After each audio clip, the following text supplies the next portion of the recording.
संवत 2025 विक्रमी भाद्र शुक्ल चतुर्दशी गुरुवार 5 सितंबर 1968 के प्रातःकाल गीता वाटिका गोरखपुर में पूज्य बाबूजी का प्रवचन। वंदे मुकुन्दमरविन्ददलायताक्षं कुन्देन्दुशङ्खदशनं शिशुगोपवेशम् इन्द्रादिदेवगणवन्दितपादपीठम् वृन्दावनालयमहं वसुदेवसूनुम् नवजलधरवर्णं चम्पकोद्भासिकरणं विकसितनलिनास्यं विस्फुरन् मन्दहास्यं कनकरुचिदुकूलं चारुबर्हावचूलं कमपि निखिलसारं नौमि गोपीकुमारम् वंशीविभूषितकरान्नवनीरदाभात् पीताम्बरादरुणबिम्बफलाधरोष्ठात् पूर्णेन्दुसुन्दरमुखादरविन्दनेत्रात् कृष्णात् परं किमपि तत्त्वमहं न जाने। श्रीहरि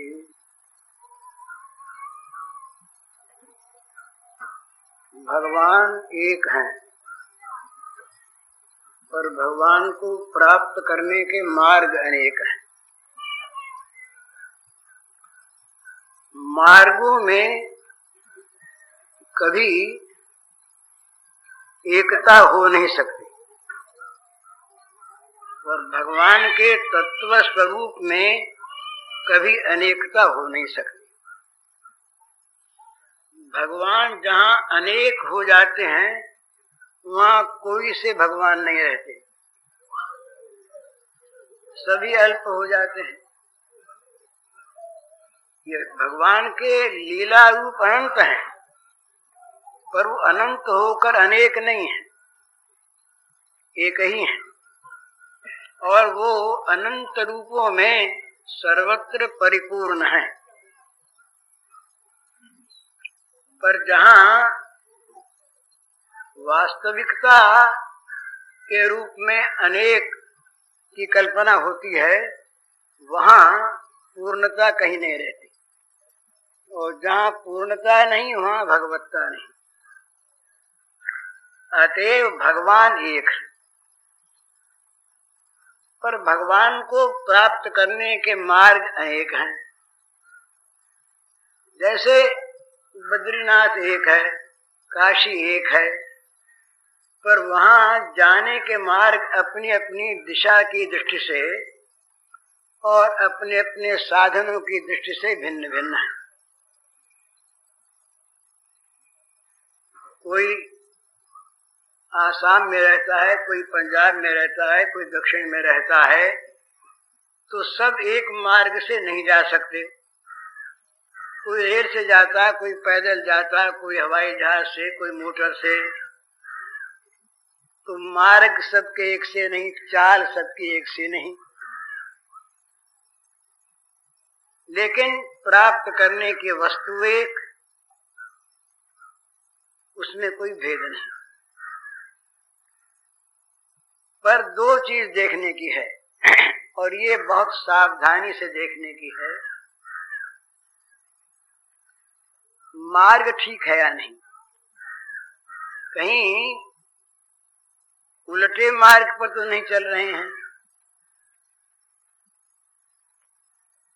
मार्ग अनेक हो सकते हैं पर मार्ग वही होने चाहिए जो वहां ले जाते हों, और कहीं उससे विपरीत दिशा में ले जाते हों उन मार्गों को हम मार्ग मान लें तो वो मार्ग नहीं है, वो कुमार्ग है। इसीलिए ये सर्वधर्म समन्वय जो होता है ना, ये हो नहीं सकता, यह असंभव चीज है। क्योंकि धर्म तो सभी हैं पर सब धर्म धर्म नहीं है। उल्टे मार्ग को हम मार्ग मान लें उसका नाम भी मार्ग तो है ही। उल्टे मार्ग को मार्ग मान लें और उस मार्ग पर बोले सभी एक से मार्ग हैं, उस मार्ग पर चलने लगे तो हम जहां जाना है उससे और दूर पहुंचेंगे। इसीलिए मार्ग होना चाहिए वही जो वहां ले जाता हो, चाहे वो मार्ग कोई सा हो। एक बात। दूसरी बात, ये मार्ग का लक्षण भेद होता है। एक भगवान के मार्ग का और माया के मार्ग का, इन दोनों के लक्षणों में कुछ भेद होता है। जितना जितना भगवान के मार्ग में, चाहे कोई सा मार्ग हो,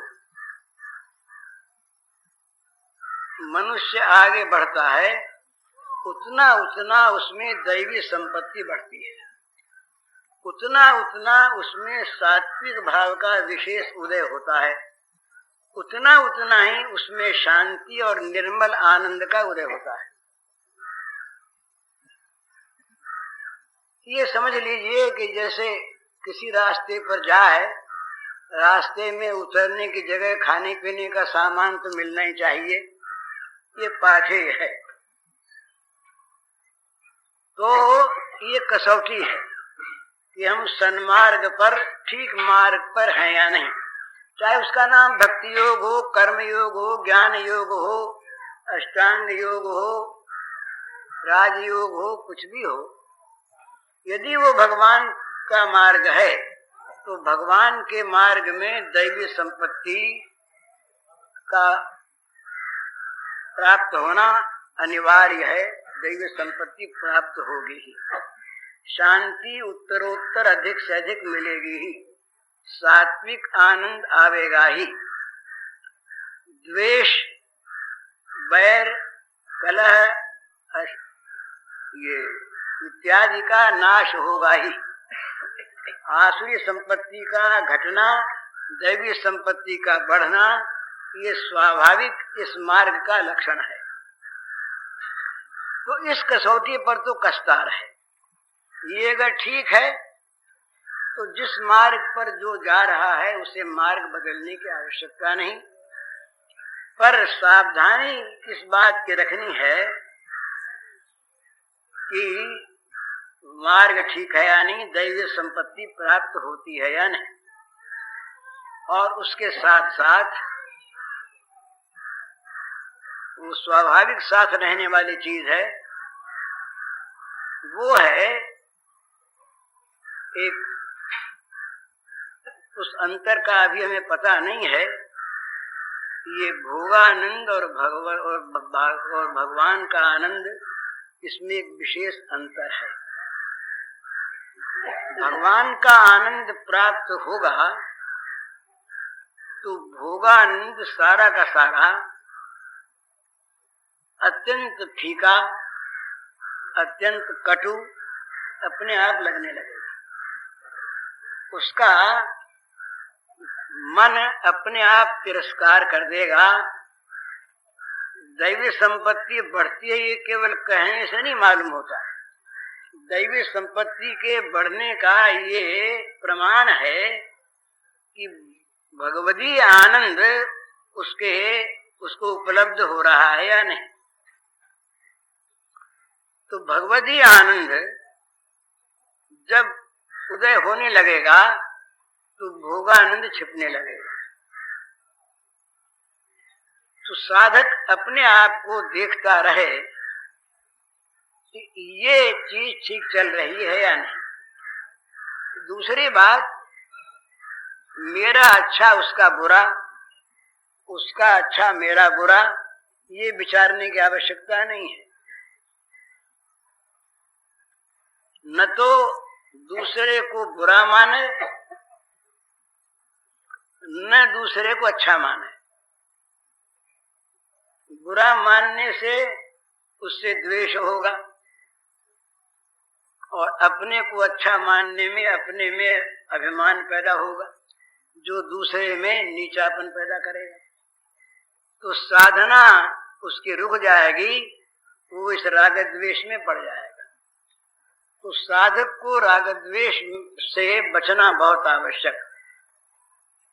राग द्वेष वियुक्त जो संसार में आचरण होता है उसका फल होता है प्रसाद, निर्मलता की प्राप्ति, और उसका परिणाम होता है सारे दुखों का नाश।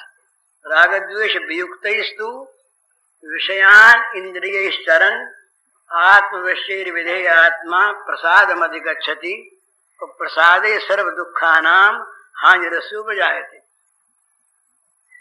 राग द्वेष से रहित जो इंद्रियों में विषयों का आचरण होता है निगृहित अंतःकरण के द्वारा, उसका फल होता है प्रसाद की प्राप्ति, अंतःकरण में निर्मलता की प्राप्ति, प्रसन्नता की प्राप्ति, जिसका परिणाम होता है सारे दुखों का नाश। साधन धन की वृद्धि, और जहां राग द्वेष है वहां साधन धन लुट जाता है। इंद्रिय सेन्द्रियस्यार्थे राग द्वेषौ व्यवस्थितौ तयोर न वशमागच्छे तौ ह्यस्य परिपंथिनौ। प्रत्येक इंद्रिय के प्रत्येक विषय में राग द्वेष वर्तमान है। भगवान कहते हैं इनके वश में मत हो, ये राहगीर हैं, लूटने वाले हैं, तुम्हारे अध्यात्म धन को लूट लेंगे और फल होगा दुखों की प्राप्ति, दुखों का नाश नहीं। इसलिए जो लोग भगवान के मार्ग पर चलते हैं, उस मार्ग का कुछ भी नाम हो, वे अपने आप को देखते रहें कि ठीक मार्ग पर चल रहे हैं या नहीं, तो भगवती आनंद उनका बढ़ रहा है या नहीं, दैवी संपत्ति बढ़ रही है या नहीं। दूसरी बात, उसके साथ साथ भजन में रुचि। रति तो दूर है, भजन में रुचि।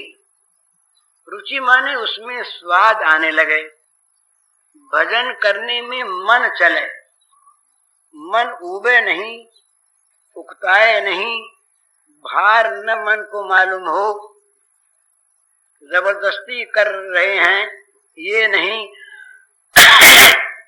नियम निभाना इसलिए निभा रहे हैं इतना ही नहीं, उसमें मजा आवे, स्वाद आवे, मिठास। जैसे बीमार आदमी अच्छा होने लगता है तो कहता है भाई खा तो लेते हैं पर रुचि नहीं है, स्वाद नहीं लगती चीज, मन नहीं चलता, खा तो लेते हैं, खाते हैं। इसी प्रकार भजन तो होता है पर रुचि रहित होता है। चैतन्य महाप्रभु ने कहा नामे रुचि, भगवान के नाम में रुचि हो जानी चाहिए। रुचि होने पर स्वाद लगेगा ना, तो स्वाद की चीज आदमी बार बार ग्रहण करना चाहता है, अच्छी लगती है। तो भगवान के भजन में रुचि होगी तो जगत में अरुचि हो जाएगी, क्योंकि वो स्वाद ऐसा है, ये बिना अनुभव के पता लगता नहीं। स्वाद ऐसा है कि उस स्वाद के जरा सा उस स्वाद के आने पर दूसरा स्वाद किसी प्रकार से अच्छा लगता है। जितने स्वाद हैं सब विरस होते हैं।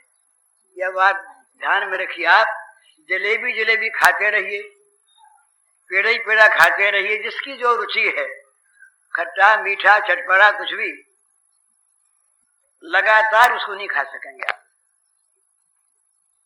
पेट भर जाएगा सो तो अलग, पेट भरने के सिवा रुचि भर जाएगी, बोले अब तो दूसरी चीज चाहिए, और कोई जबरदस्ती करने लगेगा तो जिस चीज को खाने के लिए हम लालायित थे, पहले चाहते थे मिले, जबरदस्ती वो कोई खिलाने लगेगा तो उससे लड़ने लगेगी, बुरी क्या कर रहे हो, मारना चाहते हो।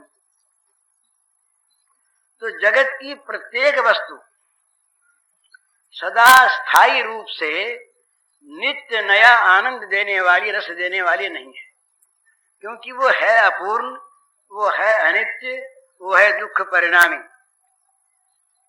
एकमात्र भगवान ऐसे हैं कि भगवान का वास्तविक भजन यदि हो तो भजन में नित्य नवीन रुचि उत्पन्न होगी, नित्य नया आनंद आवेगा। और वो रुचि, वो आनंद ऐसा होगा कि दूसरी सारी वस्तुओं में अरुचि हो जाएगी। जो मोहि राम लागते मीठे, तो नवरस खटरस अनरस भय, वह जाते सब सीठे।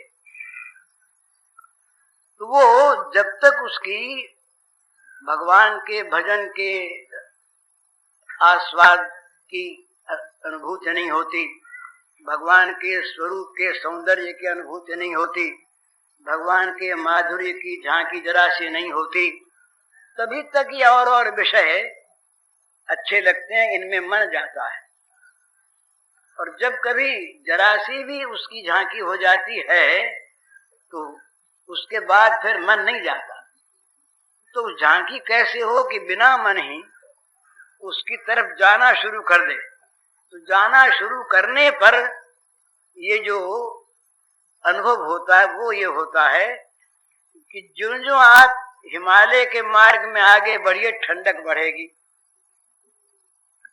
जो आप भगवान के मार्ग में आगे बढ़िए चित्त की शांति बढ़ेगी, चित्त में शीतलता आवेगी। जो आग है ये प्रत्येक संसारी मनुष्य का जीवन जल रहा है। ये जितनी भी कामना है और जितनी भी कामना को पूर्ण करने वाली वस्तुएं हैं, ये मिलने पर और न मिलने पर ये निरंतर निरंतर जलाने वाली है। इनका काम ही है जलाना। ये ज्वाला जहां शांत होने लगे वहां समझना चाहिए कि भगवद रस का कुछ प्राप्त होना आरंभ हो गया है। सिवा भगवद रस के किसी भी प्रकार से भोगों की किसी भी परिस्थिति को हम प्राप्त हो जाएं, ये जलन कभी शांत नहीं होगी बल्कि बढ़ेगी। जितना जितना अधिक अधिक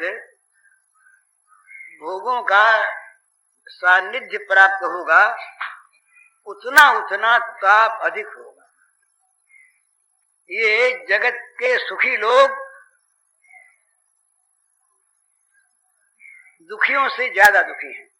ये बिल्कुल सत्य बात है, चाहे वो न मंजूर करें चाहे हम न माने, मूर्खता बस। पर जगत में जिन लोगों को हम सुखी कहते हैं भोग जगत में, वो भोग जगत के दुखी लोगों से अधिक दुखी है। क्योंकि वो सुख तो दुख की भूमिका है। वो सुख दुख को पैदा करने वाला, दुख योनय है, यही संस्पर्श जा भोगा दुख योनय ये बताते। ये भगवान के अमोघ वाक्य हैं कि जितने भी ये संस्पर्शित भोग हैं ये सारे भोग दुख योनि हैं, दुखों को पैदा करने वाले। अब मुश्किल तो यही हो रही है हम लोगों में कि ये बात सुनते भी हैं कहते भी हैं, परंतु ऐसा व्यामोह है कि हम सुख प्राप्त करना चाहते हैं उन्हीं में से और दुख बढ़ता रहता है। ये कभी दुख मिटने का नहीं है, मिटने का नहीं है। बहुत ऐसे बहुत लोग बहुत बातें करते हैं, पूछते हैं, हम भी करते हैं, ये व्याधि कैसे मिटे, विपत्ति कैसे मिटे, ये क्लेश कैसे मिटे, कष्ट कैसे मिटे।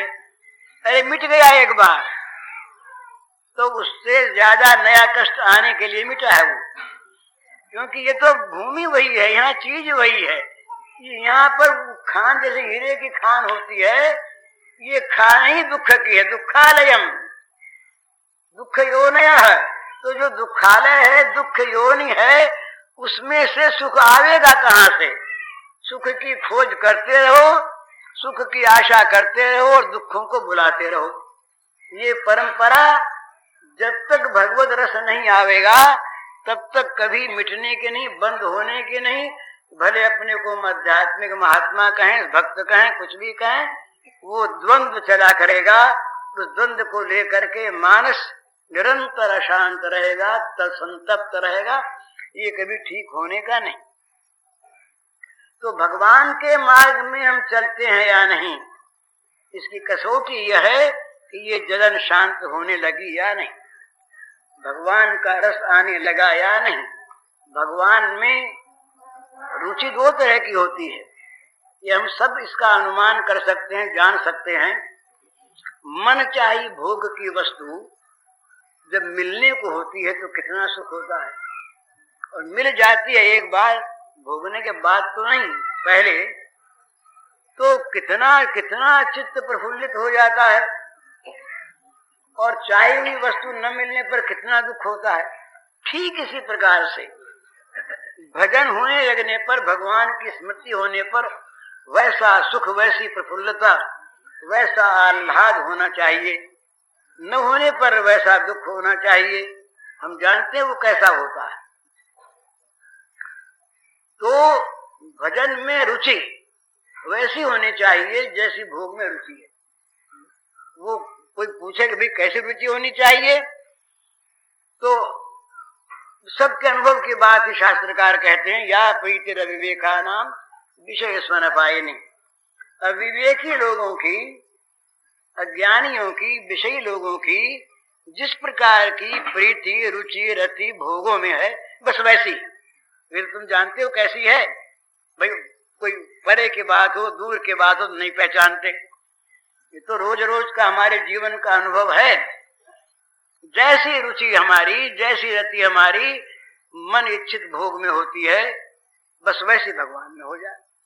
वो न मिलने पर हम रोते हैं, न मिलने पर रोए। वो मिलने पर परमाह्लाद होता है, इसके मिलने पर परमाह्लाद हो। ये तो भगवान में तो उसका जो परमाह्लाद है वो तो होकर मिट जाता है। वो तो केवल बिजली की चमक है, और ये नित्य प्रकाश है। और नित्य प्रकाश और बिजली की चमक में बड़ा अंतर है। एक तो वो बिजली की जो चमक है, विद्युत की द्युति, ये चमकी की नष्ट हो गई, और कहीं छू जाए तो जला देगी। और ये ऐसा दिव्य शीतल प्रकाश है कि ये प्रकाश मिटने वाला नहीं, नित्य प्रकाश है।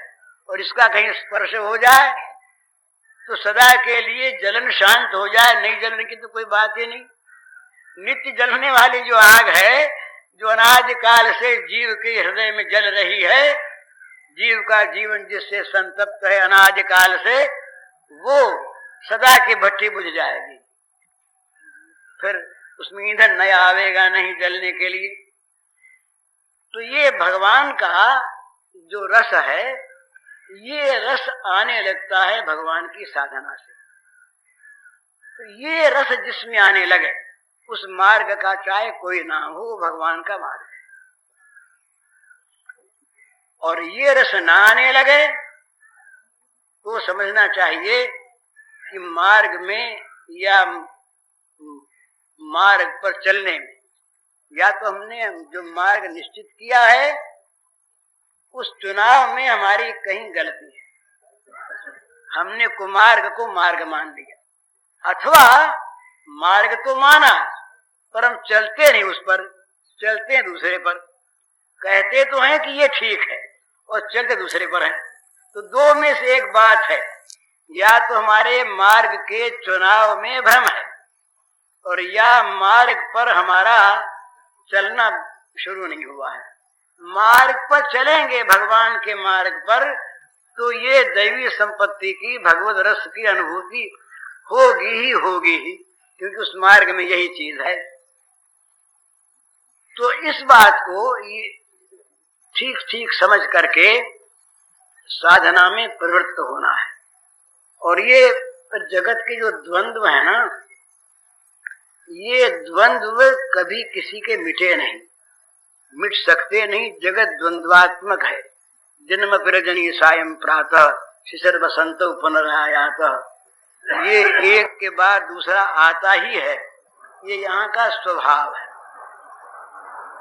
थोड़े काल के लिए, ज्यादा काल के लिए ये हमारे मानसिक सुख दुख क्षणों में बदलते रहते हैं, लंबे लंबे काल तक बदलते रहते हैं, जन्मों तक बदलते रहते हैं, युगों तक बदलते रहते हैं। तो ये तो बदलने की चीजें बदलते रहेंगे, कभी ये दुख नाम जिसका है वो चीज आवेगी, कभी सुख नाम जिसका है वो चीज आवेगी। तो ये तो संसार का स्वरूप है। संसार के स्वरूप का हम पर तभी तक असर है जब तक हमारा संबंध संसार से जुड़ा है, भगवान से टूटा हुआ है। ये एक बात और बहुत समझ में कर लेने की है, याद रखने की है कि दोनों से संबंध एक साथ रह सकता नहीं, रहेगा नहीं। भगवान से संबंध है तो जगत से संबंध औपचारिक रहेगा, वास्तविक नहीं रहेगा। और जगत से संबंध है तो भगवान से कहने को संबंध है, वास्तविक होने पर भी उसे हम भूले हुए हैं। ये बात निश्चित है। दोनों चीज तो जब जगत से संबंध नहीं रहेगा तो जगत के ये द्वंद्व जो हैं ये आवेंगे, तो स्वरूप है। इनके आने पर हमारे उस भागवत जीवन पर इनका कोई प्रभाव नहीं होगा। वो तो भागवत जीवन है, ये जगत जीवन है। जगत जीवन की चीजें जगत में रहेंगी, रहा करे, वो तो मिटने वाली है नहीं। कोई ये चाहे कि जगत में से हम तमोगुण को निकाल दें, जगत में से हम दुख को निकाल दें, जगत में से हम अशांति को निकाल दें, तो ये संभव नहीं है, क्योंकि तम साथ है और तम रहेगा ही। जहां पर जगत है वहां पर तम रहेगा ही, किसी अंश में कम ज्यादा भले ही रहेगा ही, पर इससे हम निकल सकते हैं, क्योंकि हमारा जगत से संबंध जो है ये संबंध हमारा काल्पनिक है, औपचारिक है, ये हमारा बनाया हुआ है। भगवान से हमारा संबंध सच्चा है, नित्य है, अखंड है, बनाया हुआ नहीं है, वो है। तो ये काल्पनिक संबंध का परित्याग कोई बड़ी बात नहीं है। जहां कल्पना छूटी कि संबंध छूटा, पर ये कल्पना इतनी गहरी, यद्यपि मृषा छूटत कठिनाई।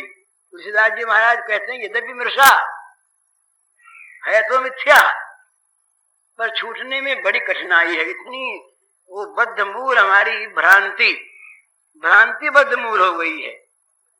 ये भ्रांति है, अनुभूति नहीं है, क्योंकि अनुभूति के योग्य तो वस्तु ही नहीं है।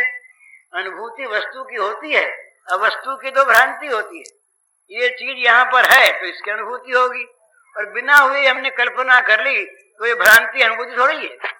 पर भ्रांति ऐसी दृढ़ हो जाती है कि हमें वही दिखती है, यह है, यह है, यह है। तो बद्धमूल भ्रांति, इसी का नाम माया है, इसी का नाम अज्ञान है। तो ये अज्ञान, ये माया जहां पर है वहां पर आसुरी संपत्ति। तो माया का मार्ग है, उसमें दुख मिलेंगे, उसमें अशांति मिलेगी, उसमें द्वंद्वों का बड़ा असर होगा। और उसमें एक दूसरी बात क्या होगी, ये अपने मन में विचार लेने की बात है।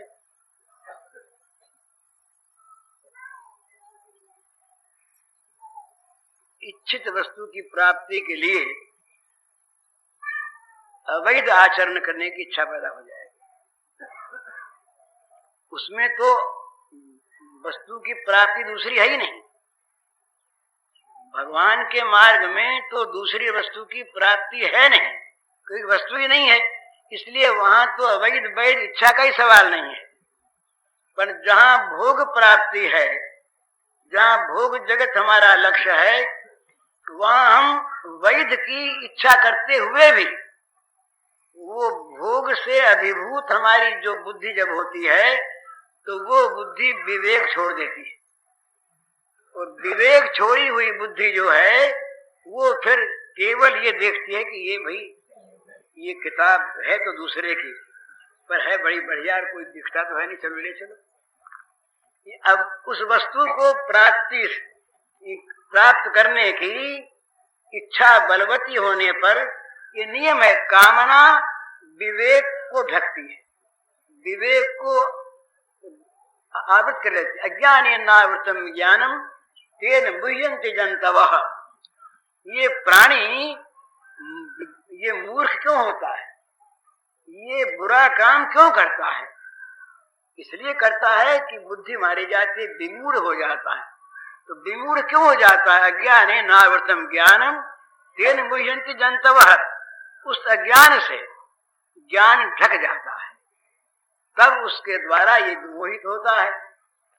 तो जहां बुद्धि विमोहित हो जाती है वहां पर वो कामना के कारण से अवैध आचरण की, बुरा काम करके, पाप करके अपना भोग प्राप्त करने की इच्छा जागृत हो जाती है। ये होती हो तो बहुत सावधानी की आवश्यकता है, भगवान से रोकर प्रार्थना करने की आवश्यकता है कि मार्ग पर ले चलिए महाराज, हम तो नाम तो आपके मार्ग का ले रहे हैं और चल रहे हैं उल्टा।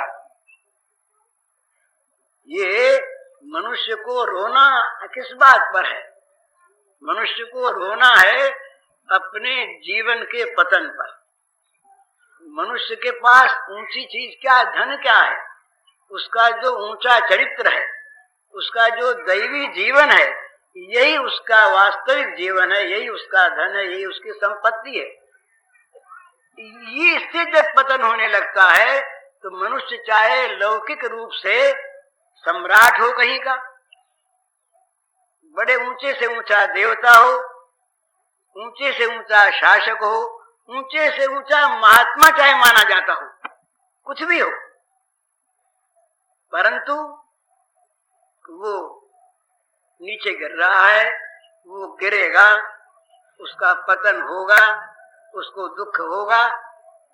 तो ये नैतिक जीवन, चारित्रिक जीवन, दैवी संपत्ति, ये जिसके अंदर है वो भगवान के मार्ग पर है।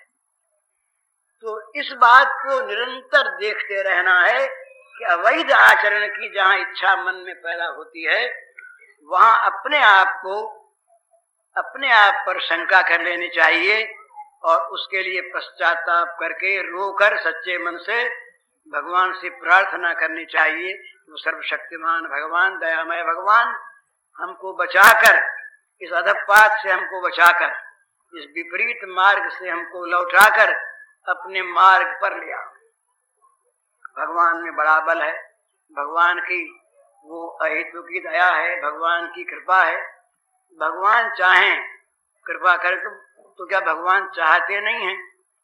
यहाँ ये बात है कि भगवान तो चाहते हैं, हम नहीं चाहते। यही भ्रम है। हम चाहते हैं सुख मिले, हम चाहते हैं शांति मिले, हम चाहते हैं साधन बढ़े, हम चाहते हैं हमारे अंदर शांति हो, परंतु बुद्धि का निश्चय ऐसा होने पर भी मन उन वस्तुओं में, उन स्थितियों में हमको ले जाता है जो इससे विपरीत है, और वही काम हम करने लगते हैं। तो चाहते हम कुछ हैं, करते हम कुछ हैं, और मिलता फिर हमारी चाह के विपरीत हमको है। और ये चीज कभी मिट नहीं सकती जब तक हमारा मन हमारी विवेकवती बुद्धि के अधीन होकर भगवान की ओर न लग जाए। तो भगवान की ओर लगना, चाहे वो कोई सा मार्ग हो, मार्ग में कोई आपत्ति नहीं है।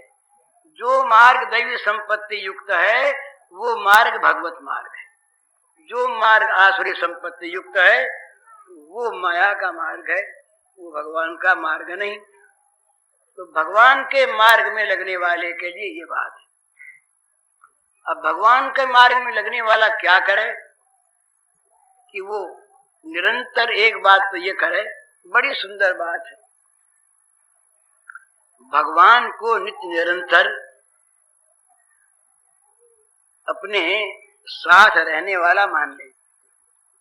क्या होता है कि भगवान जब हम कोई बुरा काम करने को होते हैं तो कोई मामूली आदमी के सामने आ जाता है तो अटक जाते हैं, ये हट जाए तब करेंगे, मामूली आदमी।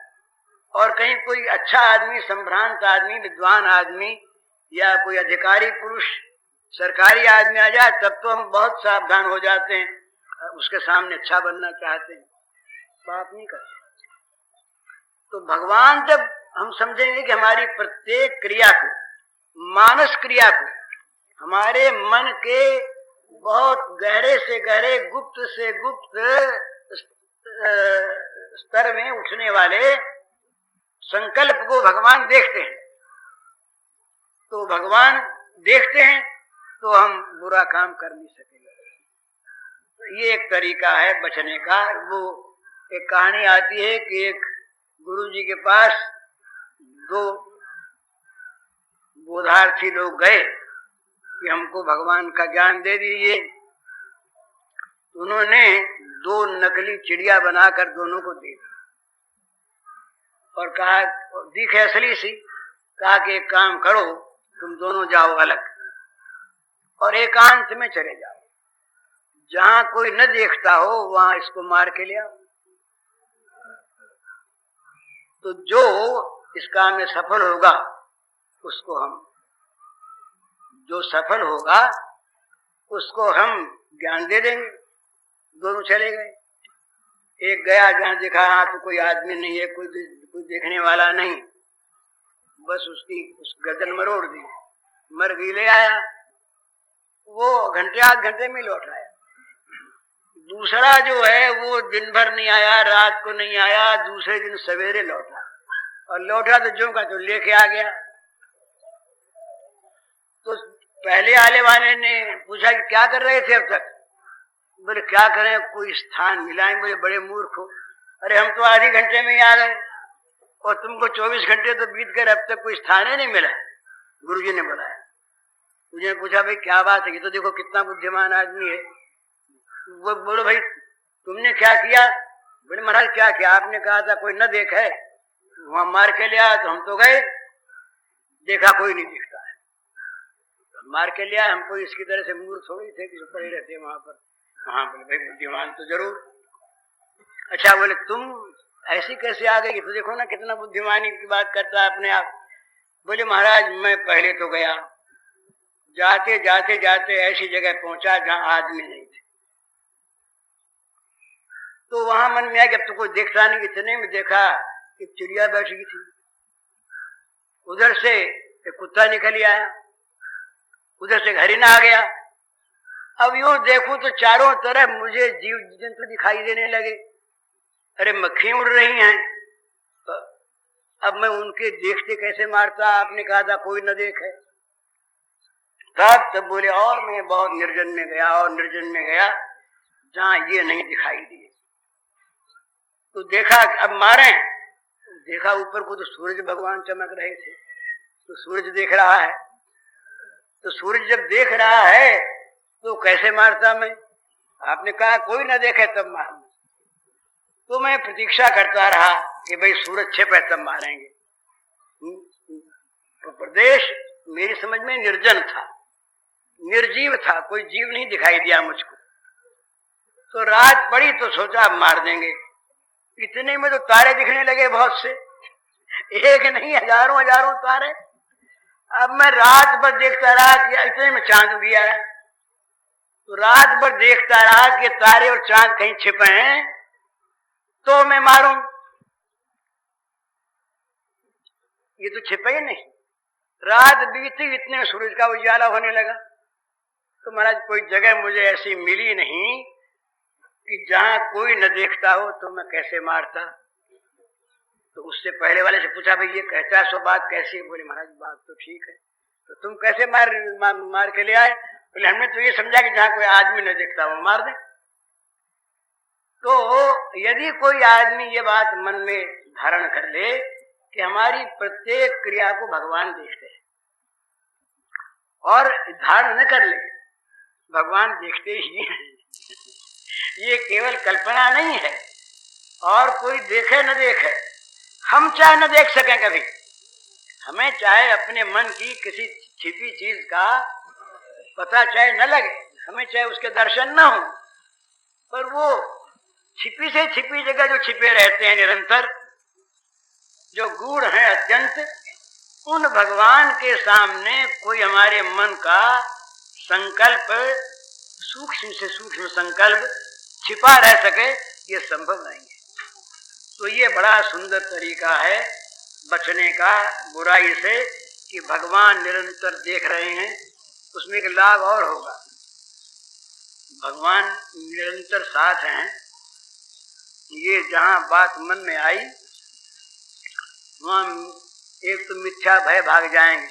गांधी जी ने अपनी जीवनी में लिखा कि मैं जब बच्चा था तो मुझे भूत का भय लगता था। कल्पना मन में थी यहाँ भूत होगा, भूत होगा, भूत होगा। तो हमारे यहाँ एक नौकरान रहती थी,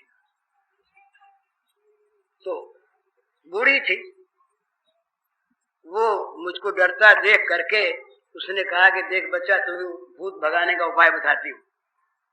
तो मैंने कहा अच्छा बता। तो बोले जब तेरे मन में आवे कि भूत है तो राम राम राम राम करने लगा कर। राम के सामने भूत रहता नहीं।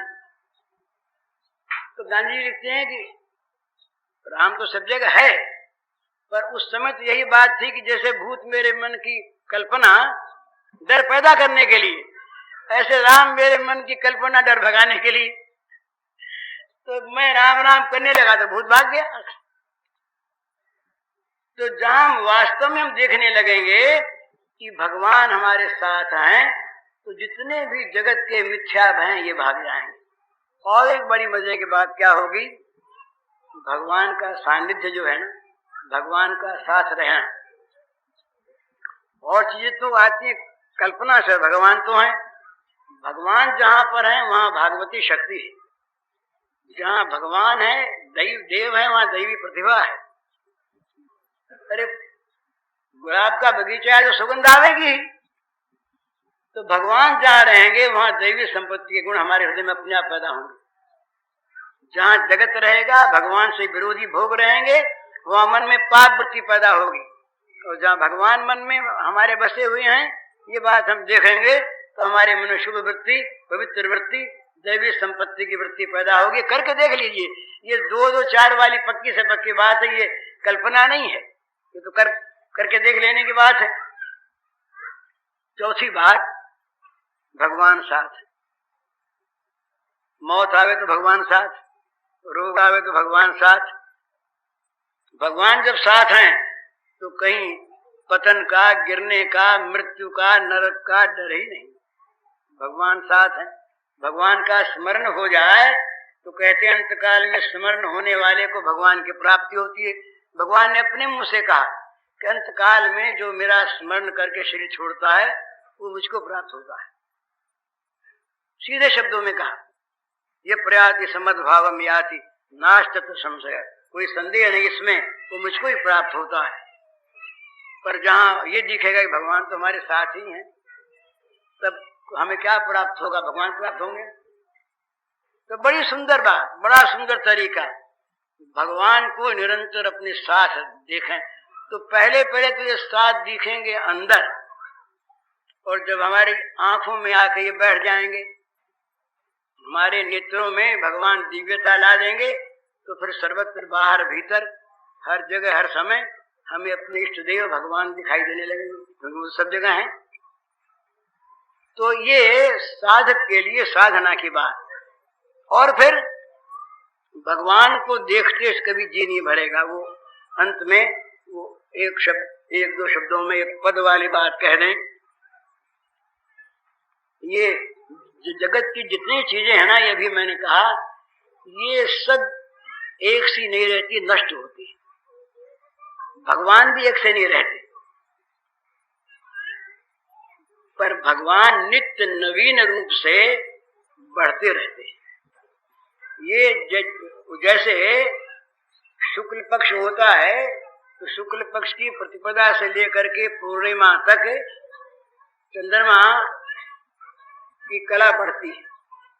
पूर्णिमा को पूर्ण चंद्र होता है, उसके बाद घटने लगती है। भगवान वो ऐसे चंद्रमा है कि जिनमें पूर्णिमा होती नहीं, उसमें पूर्णिमा नहीं होती। वो जो बढ़ते रहने का क्रम कहीं बंद हो तब न घटने का क्रम आवे। कृष्ण पक्ष जब शुरू हो तब घटने का क्रम आवे, और भगवान में कृष्ण पक्ष ही नहीं, वहां शुक्ल पक्ष है तमाम। तो निरंतर और निरंतर वो चाहे कृष्ण हो, पर वो देते हैं शुक्ल। बलिहारी वा प्रेम की गति नहीं समझे कोई, ज्यों ज्यों डूबे श्याम रंग त्यों त्यों उज्जवल हो। ये बड़ी अनोखी बात, डूबे काले में हो उजला ये काला रंग उजला करने वाला, जगत का उजला रंग काला करने वाला, ये बड़ा सुंदर उदाहरण है। जगत की जितनी उज्ज्वलता है, जितनी जगत की बाहरी सुंदरता है, ये अंधकार में ले जाने वाली है, ये काला करने वाली है। और भगवान जो काले हैं, ये इस काले रंग में को डूब जाओ तो ये उज्जवल बना देंगे, सदा के लिए उज्जवल। ज्यों ज्यों डूबे श्याम रंग त्यों त्यों उज्जवल हो, ये भगवान का स्वभाव है।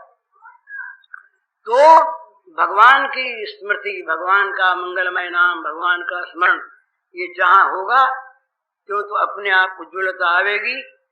तो भगवान का रूप जो है, सौंदर्य, माधुर्य, भगवान का शील, भगवान की हर एक चीज नित्य नए रूप से आकर्षण करने वाली होती है। ये नियम देखत देखत जन्म सिरान्यो तो नैन नित तरसत। वो गोपी कहती है कि देखते देखते अरे बरसों बीत गए, पर हमें तो नित्य नया ही दिखता है। एक नई गोपी आई, उसने कहा कि तुम दिन भर देखती रहती हो, देखना ही चाहती हो। सुबह देखा, वो चला गया जंगल, शाम को फिर आने लगा, तो फिर देखने के लिए बावली हो गई, फिर बाहर जाके भाग के खड़ी हो गई। ये क्या बात है? बोले तुमने कभी देखा है ना? क्या देखा है क्या? बोले हमने तो अभी देखा नहीं। बोले नहीं देखा तभी तो कहती हो नहीं देखा है तभी तो कह रही हो।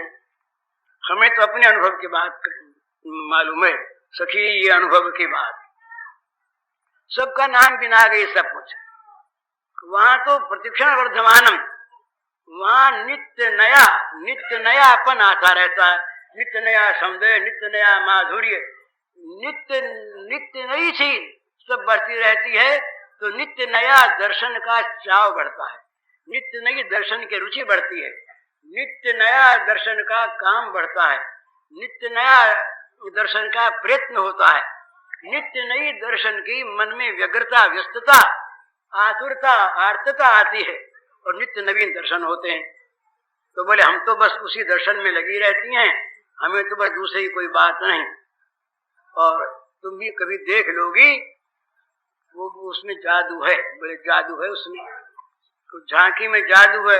नहीं देखती हो तब तक तो हमें उलाहना देती हो, ये क्या ये क्या ये क्या। और कहीं देख लिया एक बार, फिर तो तुम्हारी दृष्टि वहीं अटक जाएगी, फिर तो हटेगी नहीं। तो ये बात है कि भगवान का रस आने लगता है। ये सारे जो द्वंद्व है ना, ये जितनी भी बातें ऊपर की हैं, ये बहुत ऊपर, साधना के क्षेत्र में भी बहुत ऊपर की बातें होती हैं। यूं बैठो यूं उठो, ये सब ठीक है, करना अच्छा करना चाहिए, पर इनका बाहरी इनका वो एक महत्व है। यही अगर रह जाए, इनके साथ भगवान न हो तो कोई महत्व नहीं। केवल बाहरी बातों लड़ने लगेंगे। बोले यूं तिलक करो और यूं न करो तो लड़ाई, अंदर बिंदे लगाओ कि बाहर बिंदे लगाओ तो लड़ाई। ये हमारे संप्रदाय वाले जो हैं, हमसे तो हम पर सब कृपा करते हैं, हमसे सब खुल के हम कहते क्यों लड़ते हो? अरे राधा वल्लभ के और राधा रमण के दो भगवान है क्या? बोले दो तो नहीं, तो फिर अर्थ क्या है? यूं लगाओ चाहे यूं लगाओ, यूं लगाओ। हमारे अयोध्या वालों में यही चीज, न मालूम क्या, वो यूं यूं यूं मसला पहरो तो यूं कहो तो यूं करो।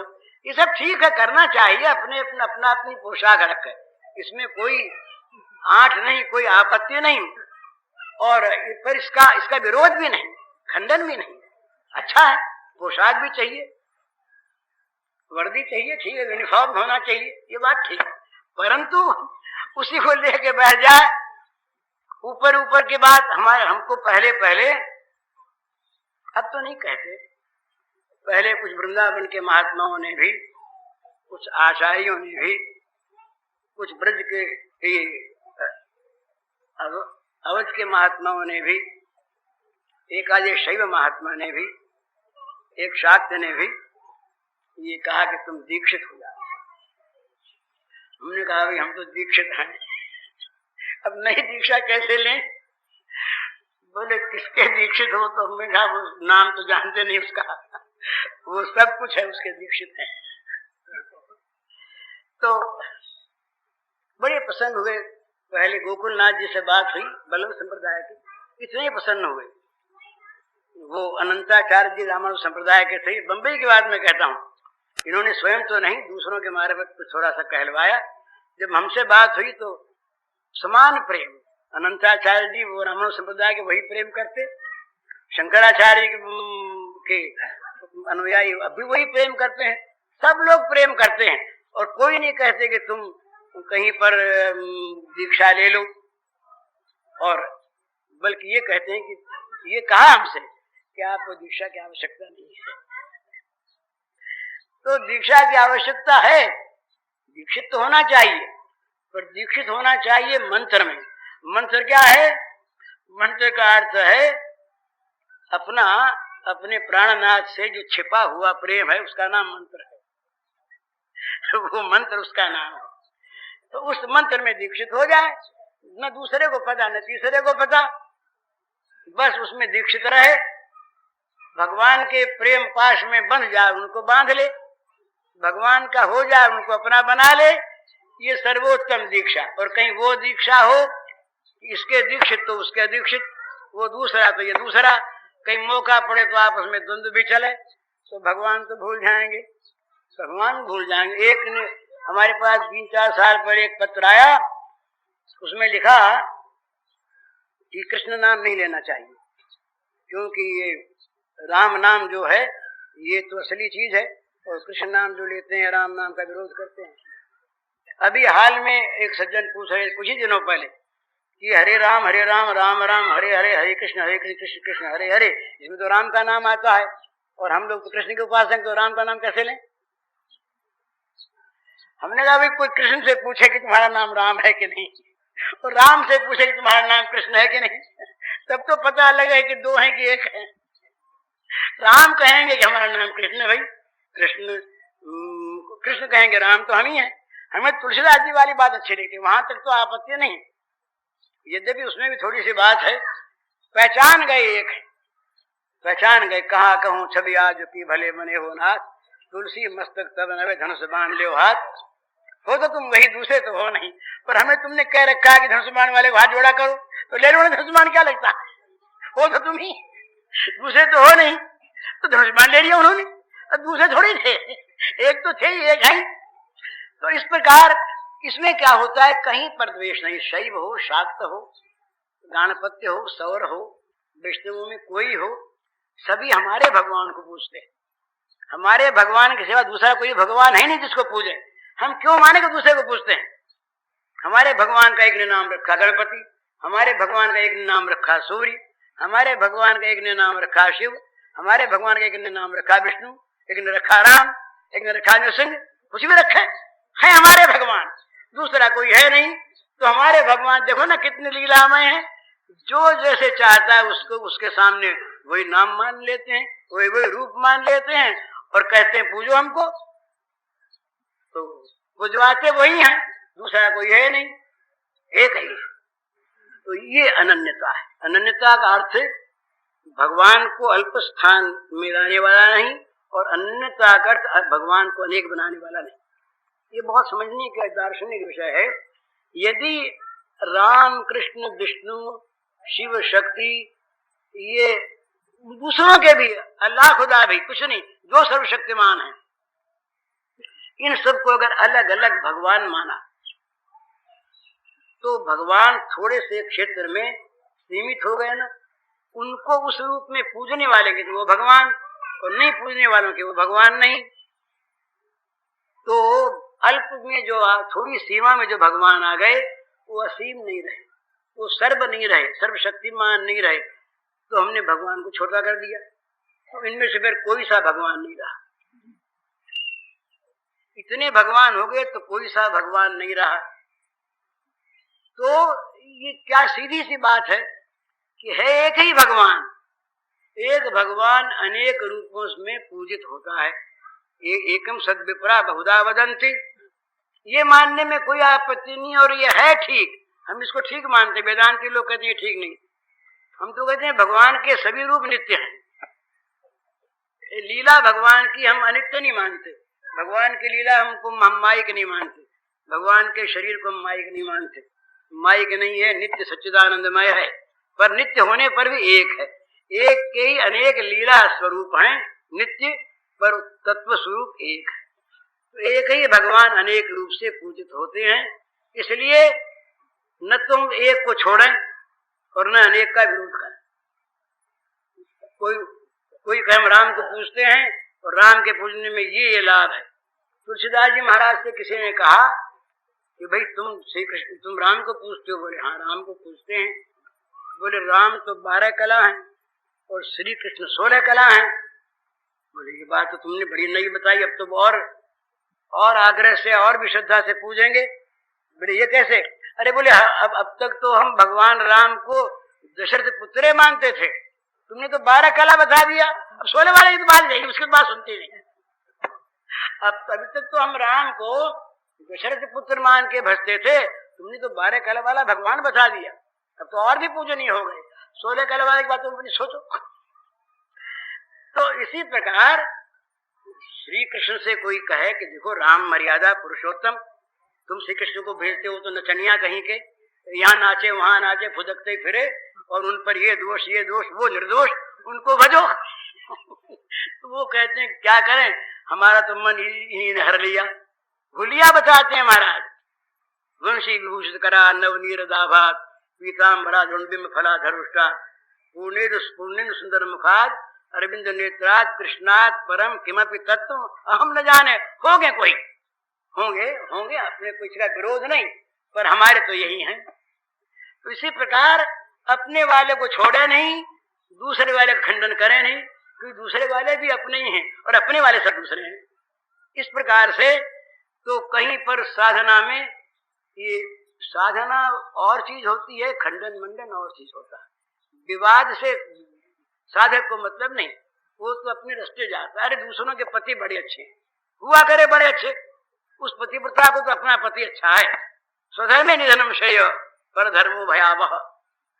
ये तो साधना में ये दीक्षा की हमारी समझ में एक ही आवश्यक, दीक्षित तो अवश्य हो, पर दीक्षित हो मंत्र में कान फुकवाने की दीक्षित की कोई आवश्यकता नहीं। और ये बहुत प्राचीन नहीं है, ये प्राचीन चीज नहीं आती, ये तो बहुत आधुनिक है, ये बहुत आधुनिक है।